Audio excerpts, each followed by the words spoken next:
on, guys? So today we have got my custom tactics video, and I am currently live streaming it on Twitch, so then the viewers can actually see this live instead of this being pre-recorded as well, but obviously it will be uploaded to the YouTube. But well, you guys have been wanting this video for ages, and I keep saying I'm going to get around to doing it, but I never do it. So yeah, I do feel quite guilty for not doing it. I've had messages, I've had comments on my video saying custom tactics video, do it. And yeah, so I am actually going to do it now. Finally, it took its time. But yeah, we're going to go straight into it. Obviously, that is the team. Obviously, I'm an RTG. I'm not going to brag about the team at all, even though I kind of just did.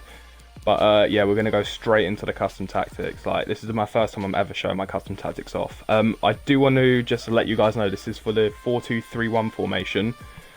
And I do play it on the defensive variation. So basically, this is what it looks like. So on my defensive style, I do play press after possession lost. And really the reason why I do this is because my players... Well, whenever I play something like balanced or, let's say, pressure and heavy touch, that's quite a bad one actually, but it just puts all your players into one certain position, as you can see in the bottom right of the diagram.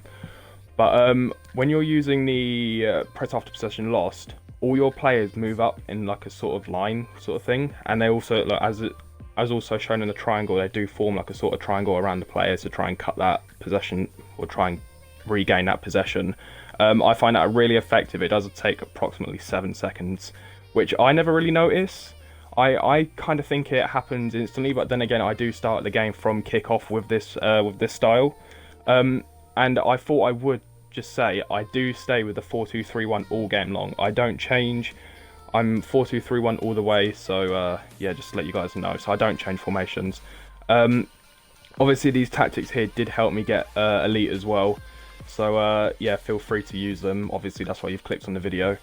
But for my width, I play 5 width, I believe that is. Let me just count. Yeah, that's 5 width. So yeah, this is just so the players ain't too far. What's the word? They're not too compact around the pitch, but they are still available down to the wings. But that's why I play defensive fullbacks, which I will show you when I go into the player instructions. Obviously, my depth, I'd like to say welcome to everyone that is in the stream at the moment, watching my custom tactics. Thank you for jumping in. My depth is 4 depth, because I want my players to make sure that they are back when the enemy is, well, when the opponent is on is countering me from a offensive play that I probably messed up. I wouldn't be surprised if I messed them up. But yeah, this is just really good. I don't play 1 depth. 1 depth is just too far back, because then when you're breaking through on your counter attack, you've got no players up in the on the opposition's half, so you can't really be creative with any of your passing. We're going to go into the offensive styles now. So I do play long ball. I'm still trying to mess around with this. I play long ball quite a bit just because I like playing the over the top through balls and even wide through balls. I do tend to go between this and balance, because I don't really think there's a big difference. But balance is a more possessive sort of play style for me anyway. There is obviously the possession style, but I don't really use this that much. Maybe I should start using it, but I personally prefer the long ball tactic. For the width, I also play 5 width on both offensive and defensive. This is just to ensure that my team isn't all over the place. Because if they're all over the place, then you're going to have one player, one position off of a certain attack. So say if I was attacking down, like in his half or something, in the opponent's half, and then he regained the ball, I don't want my players from the defensive tactic moving their moving their positions around the pitch. I want them to stay where they are. That just, I don't know. It just kind of what's the word? Can't really think of the word, but it hardens the defense, if that's probably the word. Probably not the word, but we're going to go with that. So players in box, I don't normally do a lot of crossing, but when you're using the RBX, which is technically a low driven cross, if you don't know how to do that, then you literally just press RB and X if you're on Xbox, and then R1 or R2, whatever the bloody button is, and then square. That helps, well, it just does a low driven cross in to any of your players that are in the box. I might try and get a demonstration and try and edit into the video around now, but if not, then I've probably forgotten. But so for corners, I do play the corners short, so I do like to have my players outside of the side of the box. Outside of the side of the box, yeah, that makes sense. So I like to play it short to probably on the diagram there is so there's 3 players in a separate line.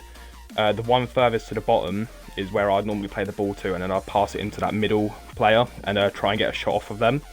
I don't like crossing because obviously heading isn't very great in this game, well, for this year's meta anyway. So I'd completely avoid trying to cross it into the box. I would just try and pass it around, try and gain possession, and then try and break your opponent down when they're bringing their players out of position.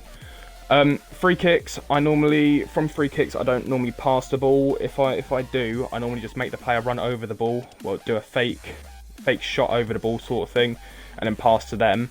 Or I normally just take the shot. There's not really much to do on that one. I normally have that on either 1 or 2 bars, but I ain't really fussed by that. So we're gonna go straight into the actual instructions now. Right, so on Ben Yedder, I have him, well, his attacking runs as a target man, just so he is literally, it even says there, back into an opponent and asks for the ball to fleet, or to feet, not fleet. This is just so when he's running through the defense, he's got an easy pass or something like that. It's really simple. It's so effective for a player like him because of his agility and he's just so agile and he's just so fast. He's got such a clean shot as well. We'll move on to the Lamb and the Ram. So both the Lamb and the Ram are on the exact same defensive support. So I do have them to come back on the defense. So when obviously, because with my 2 fullbacks, I believe they're both high attacking, so they're going to be quite high up the pitch anyway. So I want more support to ensure that I can win that ball back when I'm getting counter-attacked.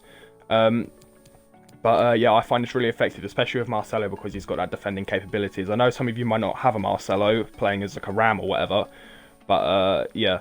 I just thought I'd elaborate as well. I do play Marcelo as a Ram because he's got the left foot, so he can curl it, and that works really well with his passing. I play Butra as a Ram because obviously, well, I could play him anywhere really because he's got the 5-star weak foot, but I personally prefer playing him as a Ram.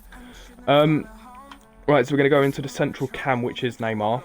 I'd imagine quite a few of you have Neymar.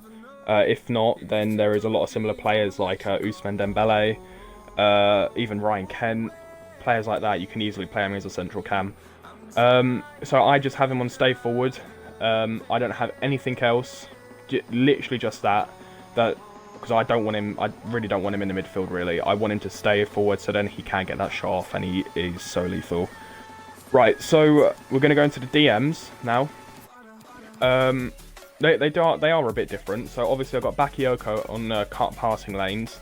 I would normally have that on Kimmich, but I've been trying to have it a go with Bakayoko because of his body type and everything like that. But this is still very good.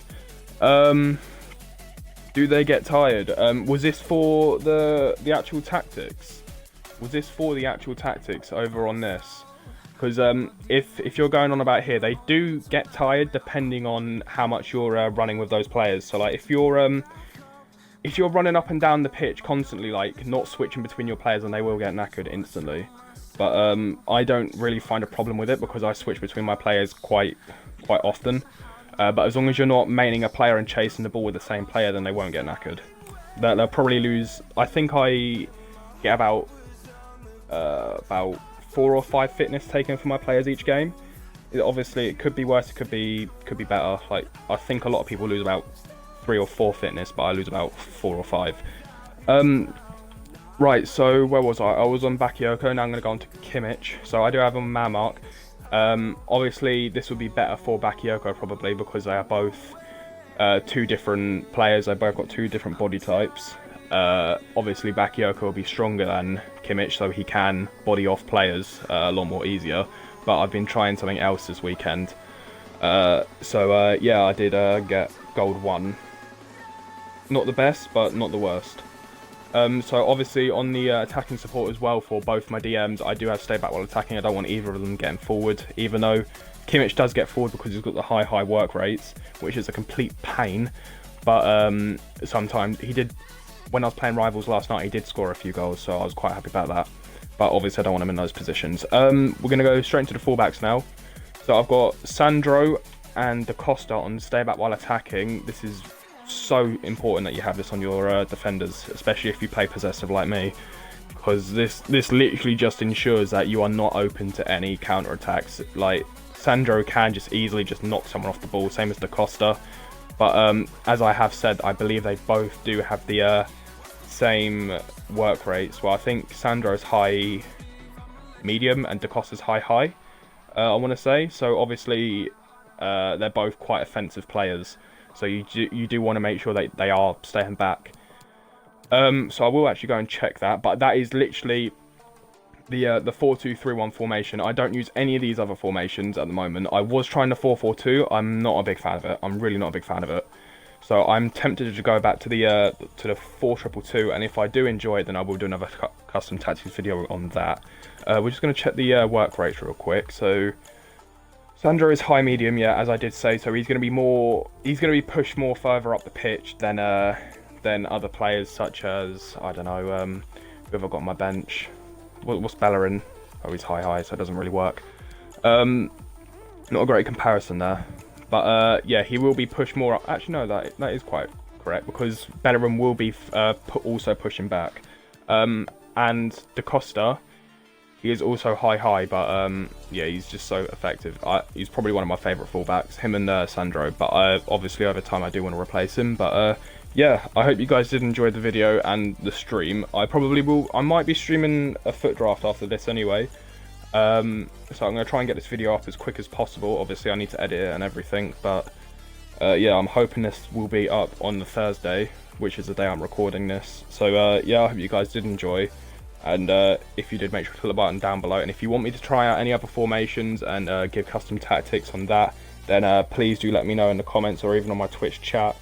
I've got a few people in there at the moment. But yeah, if you haven't already, come over to my Twitch and come and watch me play my FUT Champions, which I will be streaming every Saturday for from 2:30 till 2:30 UK time until about 5-6ish. So I'll get quite a few games in.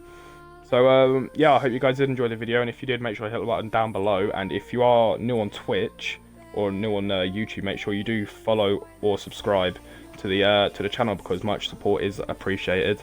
And we are currently on the run to 300 YouTube subscribers and 50 followers on Twitch. So yeah, later.